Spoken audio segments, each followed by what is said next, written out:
உன் தர்ம யுத்தத்துல நீ வெற்றி அடைஞ்சிட்ட. நீ போட்ட சபதத்துல ஜெயிச்சிட்ட. அசோக்கோட வீட்டு பத்திரம் இப்ப நம்ம கைக்கு வந்துருச்சு. இப்போ சொல்லு, உன்னையும் உன் குடும்பத்தையும் நடுத்தரவு நிறுத்துற, அசோக்கையும் உன் குடும்பத்தையும் நடுத்தரவு நிறுத்தி புல்டோசரை வச்சு அவன் வீட்டை அடிச்சு தரமட்டமாக்குறேன். சொல்லு. அம்மா, என்னப்பா? இது கொண்டு போய் அசோக் கிட்ட கொடுத்துருங்க. அண்ணாமலை, அவன் கையில பத்திரத்தை கொடுக்கறதுக்காகத்தான் 18 வருஷம் ராப்பகலா ஓடிச்சியா? அவனை நடுத்தரவுக்கு கொண்டு வரேன்னு சபதம் போட்டியா? என்னாச்சு? எதுக்கு நான் அப்படி திடீர்னு மாறிட்ட? உனக்கு என்ன புத்தி கித்தி கெட்டு போச்சா?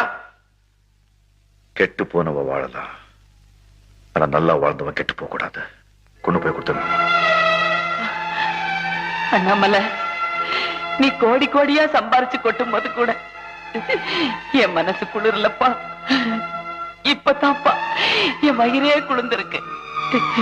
என் மகன் மாறல, என் அண்ணாமலை மாறல.